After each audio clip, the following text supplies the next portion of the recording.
อ่ะมื้อนี้ก็สบายดีทุกคนเนาะมื้อนี้นายพรานเองก็สิได้ออกลัดยามตอนแรกเนาะทุกคนเนาะเพราะว่านายพรานใหญ่เพิ่นก็ไปทางนั้นเนาะส่วนเฮาก็สิได้ขึ้นผู้หน่วยนี้เนาะทุกคนเนาะให้กดไลค์กดแชร์กดติดตามเด้อทุกคน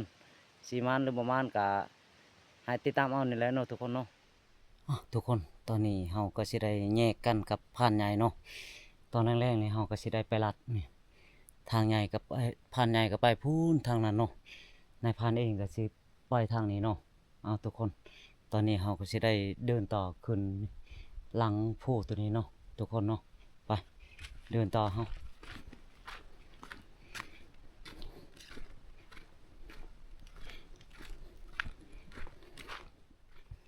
ทุกคนตอนนี้เราก็กำลังขึ้นผู้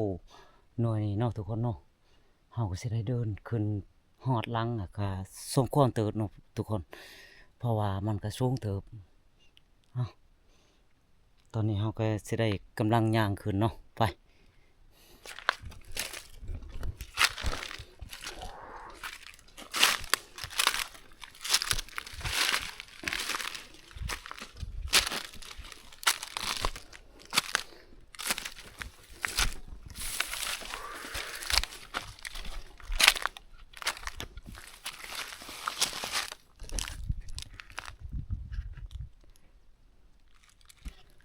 ให้เบิ่งและให้สมเนาะทุกคน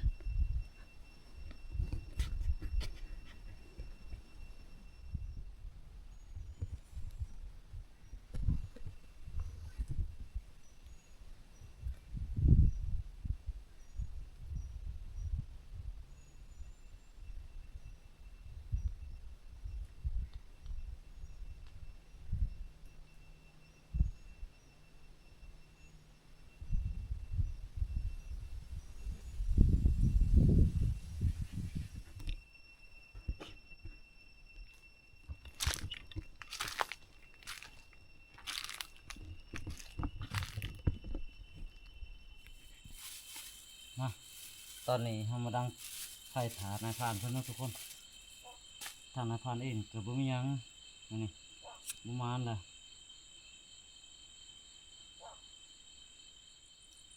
บ่มีหยังทุกคนเอ้ยมื้อนี้ประมาณถ้านายพรานใหญ่เพิ่นมาก่อนจักสิมานหรือบ่มานแล้วเนาะทุกคนเนาะ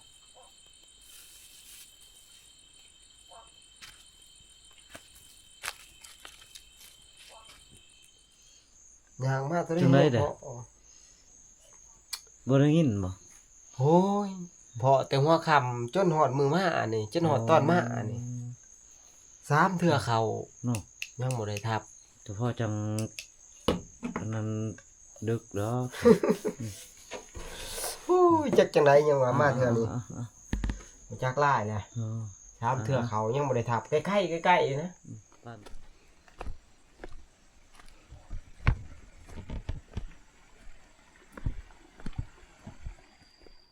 ทับแล้วทุกคนทับแล้วทับแล้ว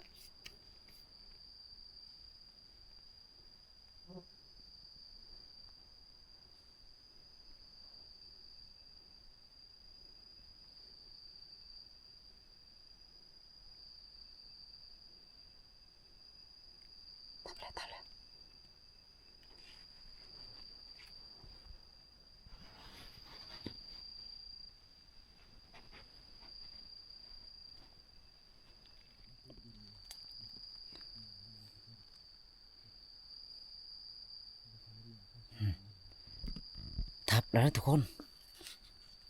ทับแล้วตอนนี้อันเลือดออกบหลายนี่นายพรานเองทับมันตื่นนายพรานใหญ่ทุกคน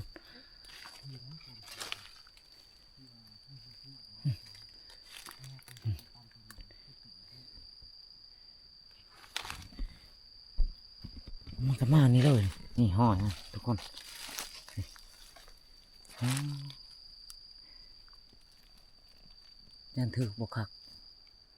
หักย่างบ่ออกก็บ่หลาย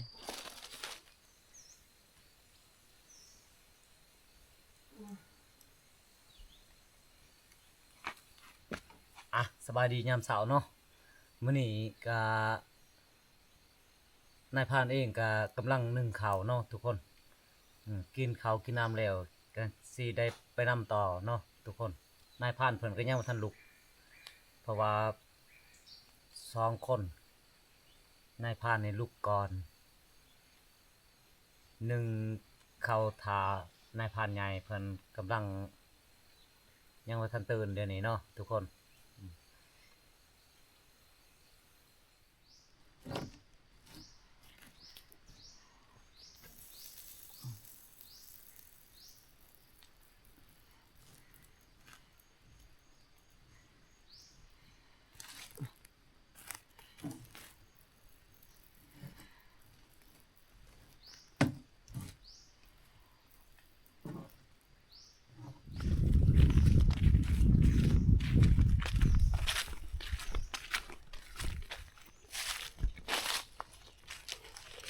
ใช้บอลเจ้ายืนยิง นี่บอลนี่ โอ้ ชื่อฟองนี่โดน ก็บ่ใกล้เนาะ สิใกล้ยัง จำใส่โล ฮอดม่อนก็ฮอด มันปีนหล้างมาบ่ มันเป็นลังหมามันเดินหน้าฮอดหันมันก็เฮ็ดคู่ๆอยู่ แสดงว่าถือขาหลังแล้วเจ้านิ่ง หันแล้วจังวะ ถือขาโสมเนาะ ถ้าชม อือ จักสิถึกถึงถึกลุมนี่ โอ้ใหญ่เติบแล้วเนาะสาเห็นเนาะ โอ้ระดับหามเซชัดตัวนะ ไปๆขอไปเบิ่ง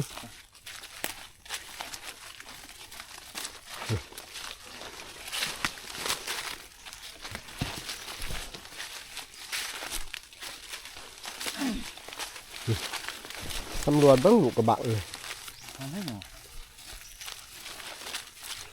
มองนี่ บ่เห็นเนาะห้อยถือเนาะ นี่นี่มันจะอยู่มองนี่ นี่วางนี่เห็นห้อยมันโดดในหันแหละเออ นี่ วางนั่นแหละมันอยู่นี่แหละมันโดดไปในนี่เลย นี่ นี่ นี่ เออ นี่นี่ลงมาแต่ผม นี่เนาะโดดไปนี่เนาะ โดดไปเลยโดดไปผม ไปเริ่มแต่ว่าบอลเฮาเห็นพอร์ตมันพุ่นแหละบอลมันล้มพุ่น เอาว่ากระบัง เอ้าเนาะ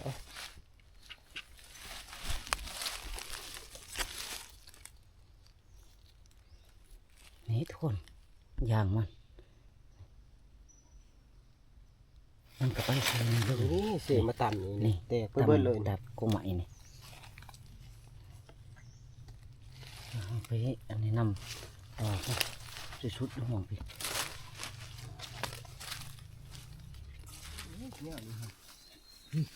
เอาไปเตอร์เลยนี่ทุกคนอย่างมัน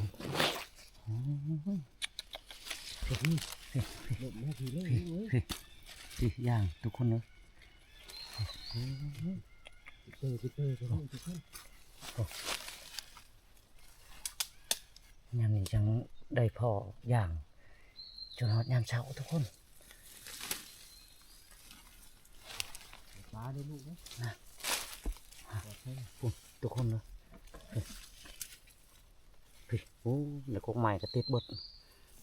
ทุกคนเลยทุกคน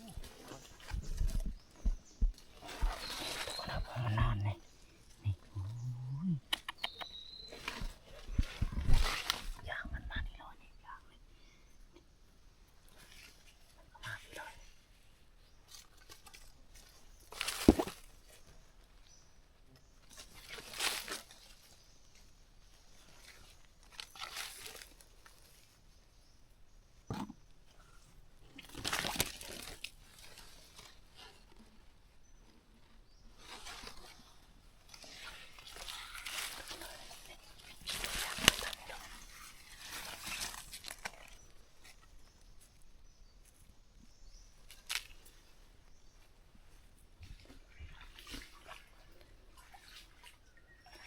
ทุกคนเลย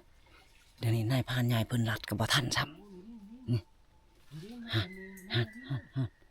แม่นนายพรานใหญ่เพิ่นว่ามันขึ้นอยู่หั่นเนาะทุกคนว่ามันสิไปทางนี้นี่ไปตามนี้แล้วนี่ตามห้อยมันไปนี้บางทีนายพรานเองก็รัดบ่ทัน นายพรานใหญ่เพิ่นเข้าไปเนาะทุกคนเอานี่มันก็สิไปนี่แหละทุกคนเนาะแม่นมานี่เลยนี่ทุกคนนี่มาท่านซ้ำทุกคนเลย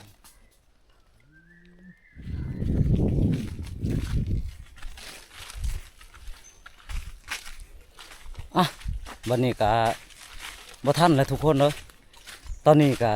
นายพรานเพิ่นก็นำทางนายพรานเองก็ลัดนี่ก็ยังบ่ทันนายพรานเพิ่นเพาะบางอย่างนี่ก็ยังบ่ทันอีกเนาะทุกคนคันว่าเฮาถือมาไปนี่ก็คือสิได้แหละแต่ตอนนี้หันบ่มีหมามันก็เชียร์วังซื่อๆเนาะทุกคน มัน โอ้ หกหลาย มันหกหลายเลยนี่วันนี้ก็สิมุ่งหน้าเมื่อบอลเฮาพุ่นแหละเนาะทุกคนอ่ะ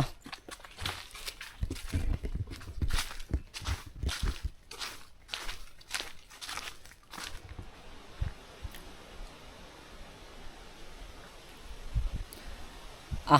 ตอนนี้ก็ทุกคนทานผู้ชมเนาะผู้เบิงตอนนี้ก็นายพรานเองก็เมื่อยน้ำเลยเนาะทุกคนเนาะบ่ได้เนาะเวลานี้ทางนายพรานเองก็ขอปิดคลิปเนาะทุกคนเพราะว่าเมื่อยน้ำเลยเนาะยังมันก็บ่ได้เพราะว่าเวลามันก็เที่ยงเลยเนาะตอนนี้เฮาก็บ่มีแนวกินเนาะทุกคนคันว่าคันเบิร์นในจอก็แม่นเบิร์นเนาะทุกคนเนาะอันไหนตะเบิร์นในจอคันนี้จอนำก็คือเบิร์นเนาะทุกคนนายพรานว่าคันว่ามีมาหันแม่นได้อันนี้เฮาไปมีแต่ไปโดยโตล้วนๆเนาะทุกคนอันนี้ขอปิดคลิปเนาะทุกคนเนาะ